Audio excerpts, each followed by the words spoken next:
राहु ने बड़ी सहजता से महाराज बलि के कान भर दिए थे। महाराज बलि भी अब भगवान विष्णु के निर्णय पर शंका करने लगे थे और महाराज बलि के भावों को भगवान विष्णु ने परख लिया था। जब भगवान विष्णु ने वारुणी, अप्सरा रंभा, उच्चैश्रवा अश्व और भगवान धन्वंतरी को देवता और दानवों में बराबर बांट दिया था, तब भगवान शिव ने कहा, श्री हरि विष्णु ने अन्य रत्नों का बंटवारा कर दिया है। अब बारी है शारंग धनुष और पांचजन्य शंख की। शारंग धनुष हमारी प्रज्ञा अनुसार भगवान विष्णु को ही धारण करना चाहिए, क्योंकि उनके, मेरे और आदि शक्ति के अतिरिक्त इस धनुष को और कोई धारण नहीं कर सकता। धारण करना तो दूर, इसे कोई उठा तक नहीं सकता। इसीलिए यह धनुष श्री हरि विष्णु को सौंपा जाता है। श्री हरि विष्णु अपने अनेक अवतारों में से सबसे महत्वपूर्ण 3 अवतार यानी कि परशुराम, श्री राम और श्री कृष्ण के अवतारों में इसी शारंग धनुष को धारण करके अधर्म का सर्वनाश करेंगे और धर्म की स्थापना करेंगे।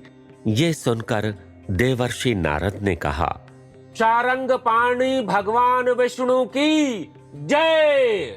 भगवान शिव ने कहा, इस पांचजन्य शंख को भी नारायण के अतिरिक्त और कोई धारण नहीं कर सकता। इनके चतुर्भुज स्वरूप में इस शंख का विशेष स्थान होगा एवं उनके श्री कृष्ण अवतार में इस शंख की विशेष उपयोगिता होगी। तब शारंग धनुष भगवान विष्णु के कंधे पर आकर विराजमान हुआ और पांचजन्य शंख उनके ऊपरी बाएं हाथ में जाकर विराजमान हो गया। अब 14 में से 13 रत्नों का योग्य वितरण हो चुका था। अब बारी थी आखिरी और सबसे महत्वपूर्ण रत्न की। प्रजापिता ब्रह्मा जी ने कहा, हे नारायण, इन 13 रत्नों का वितरण हो चुका है। अब इस आखिरी रत्न अमृत का वितरण किस प्रकार होगा? ब्रह्मा जी के इस प्रश्न से सभी की दृष्टि भगवान विष्णु पर ठहर गई। तभी भगवान विष्णु ने अपनी दृष्टि मात्र से समय की गति को रोक दिया। समय गति के रुकने के कारण सभी स्थिर हो गए, किंतु ब्रह्मा, विष्णु और महेश ये तीनों त्रिदेव समय गति से परे हैं। इसीलिए समय गति के रुकने का प्रभाव इन तीनों पर नहीं पड़ा। तभी श्री हरि विष्णु ने भगवान शिव और ब्रह्मदेव से कहा, इस अमृत का प्रादुर्भाव हमारे लिए धर्म संकट बन चुका है। इसका वितरण तो हमें करना ही होगा, किंतु यदि ये अमृत असुरों ने ग्रहण कर लिया तो ये अनर्थकारी सिद्ध होगा।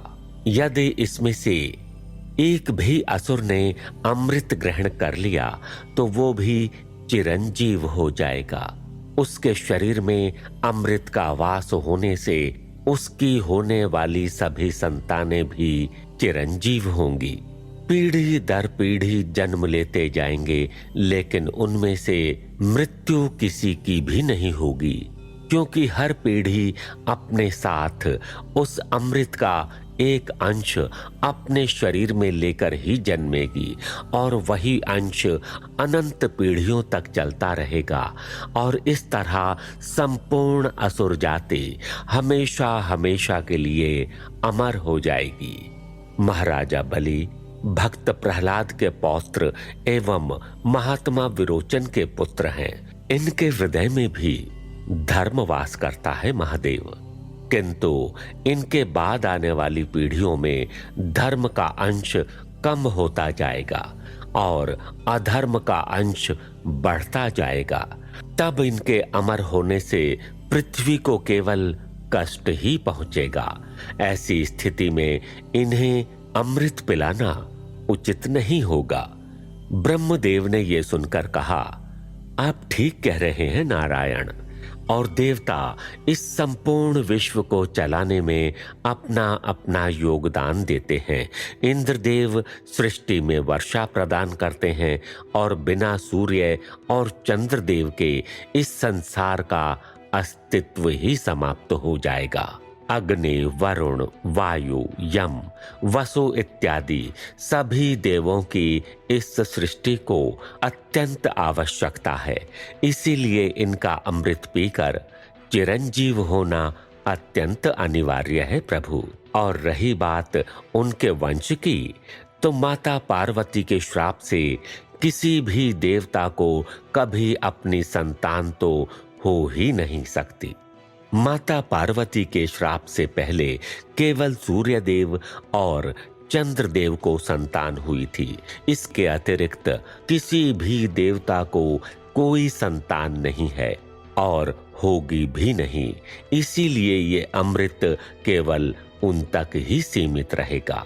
महादेव ने कहा, हे नारायण, इस संपूर्ण विश्व के कल्याण के लिए असुरों को किसी भी स्थिति में अमृत नहीं प्राप्त होना चाहिए। असुर मेरे भक्त हैं और उनके गुरु शुक्राचार्य के पास मृत संजीवनी विद्या भी है। अतः इस अमृत को उनसे दूर रखना ही उचित होगा। ब्रह्मा जी और महादेव की बात सुनकर भगवान विष्णु ने कहा, किंतु यदि हम असुरों को अमृत देने से उनके मुख पर ही मना कर देते हैं तो इसका परिणाम अनर्थकारी हो सकता है। असुर विद्रोह कर देंगे और राजा बलि के हृदय से धर्म सदैव के लिए लुप्त हो जाएगा। इसीलिए हमें बड़ी सावधानी और युक्ति पूर्वक कार्य करना होगा। ये सुनकर भगवान शिव ने कहा, युक्ति में आपसे बढ़कर और कौन हो सकता है नारायण। आप जो करेंगे उसी में हम त्रिदेवों की इच्छा समाहित होगी। ब्रह्मा जी ने मुस्कुराते हुए कहा, मुझे ऐसा प्रतीत हो रहा है कि आपके एक दूसरे अवतार का आगमन होने वाला है। ये सुनकर ब्रह्मा, विष्णु और महादेव तीनों हंसने लगे।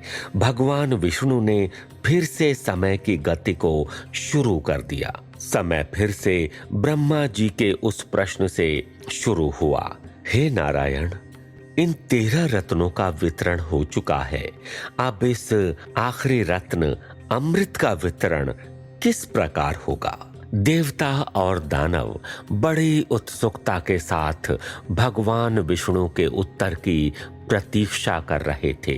तभी भगवान विष्णु ने कहा, इस अमृत का वितरण हम नहीं करेंगे ब्रह्मदेव। इसका वितरण करना हमारे लिए असंभव होगा और इतने परिश्रम के पश्चात ये अमृत तो देवताओं और दानवों दोनों के लिए एक पुरस्कार के स्वरूप में प्रकट हुआ है। अतः इस अमृत के कलश पर किसका अधिकार होगा?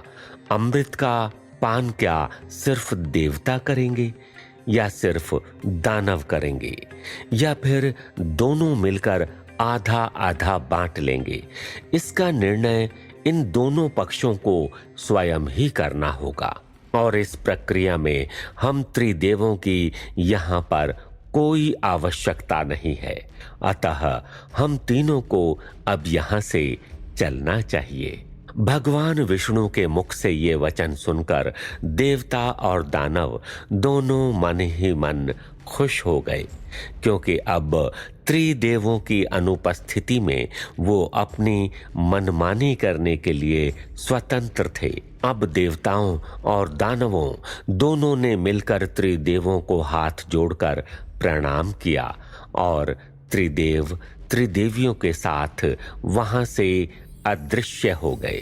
त्रिदेवों के अदृश्य होते ही देवर्षि नारद देवताओं और दानवों के बीच में आए और उन्हें कहा, चलो, भगवान ब्रह्मा, विष्णु और महेश तो सरल पहेलियों को सुलझा के चले गए।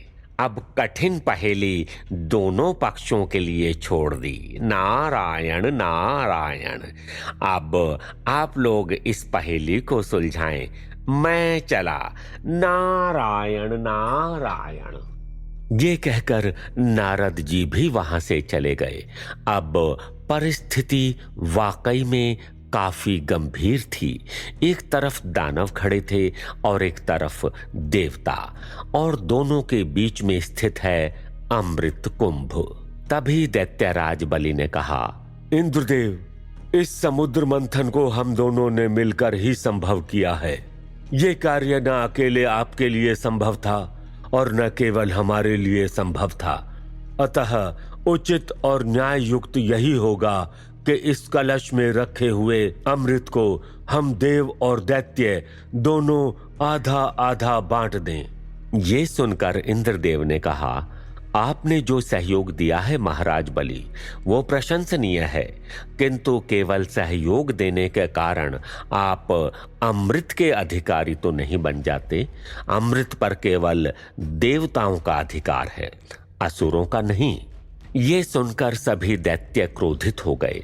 महाराज बलि ने अपनी आवाज बढ़ाते हुए इंद्रदेव को कहा, इंद्रदेव, ये मत भूलो कि हमने आपको हराकर स्वर्ग लोक पर भी अपना आधिपत्य स्थापित कर दिया है। हम तीनों लोकों के अधिपति हैं, इसलिए इस अमृत पर केवल हमारा अधिकार है, और हमने फिर भी इस अमृत को आधा आधा बांटने की बात की है, लेकिन आप तो स्वार्थ पर उतर आए। इंद्रदेव ने कहा, यह स्वार्थ नहीं है।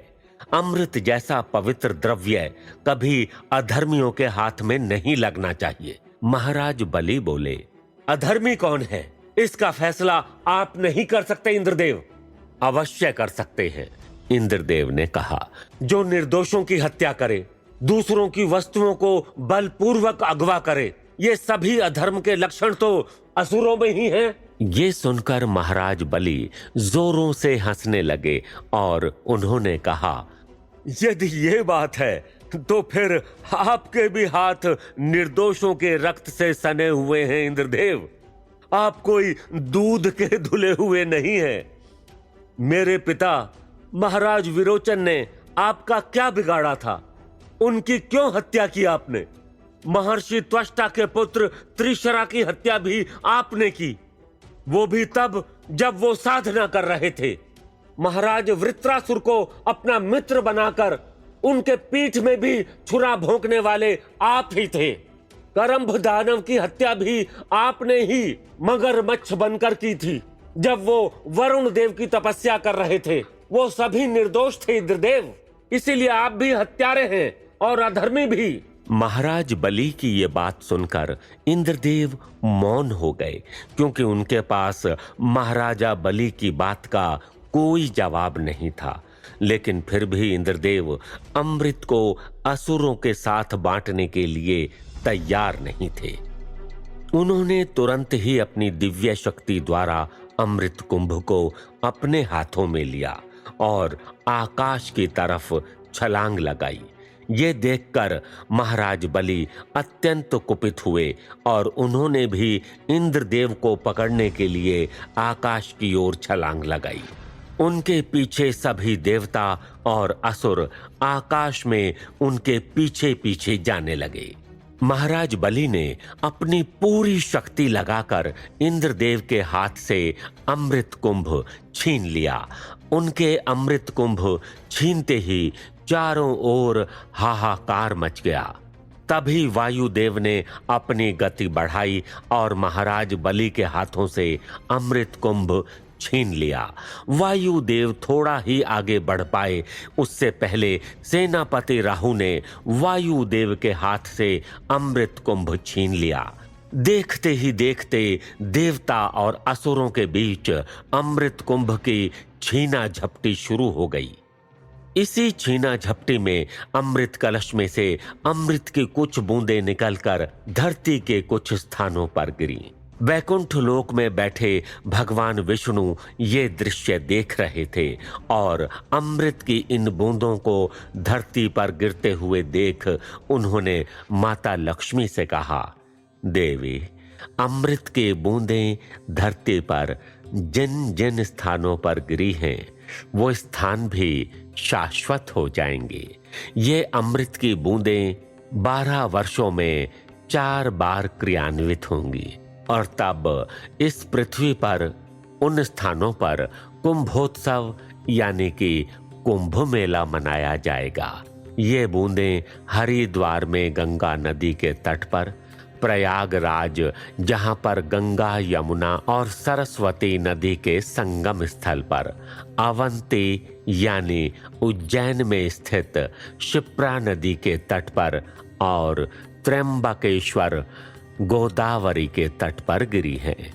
इस उत्सव में उन स्थानों की नदियों में स्नान करने पर विशिष्ट आध्यात्मिक फल प्राप्त होगा। ये सुनकर माता लक्ष्मी अत्यंत आनंदित हुईं, किंतु परिस्थिति आनंदमयी नहीं थी। देवताओं और दानवों के बीच में ये छीना झपटी इतनी अधिक बढ़ चुकी थी कि किसी भी क्षण देवासुर संग्राम होने की संभावना थी, और यदि ऐसा हो जाता तो विनाश निश्चित था। इस अमृत कलश के विवाद का अंत किस प्रकार होने वाला था, किसके भाग्य में अमृत लिखा हुआ था, ये घटना किस दूसरे अध्याय की पूर्व भूमिका बना रही थी। क्या महाराज बलि अपने साथ हुए अन्याय को भूल जाएंगे? जानने के लिए सुनते रहिए मोक्षदायिनी कथा श्री विष्णु पुराण की, ओनली ऑन पॉकेट FM।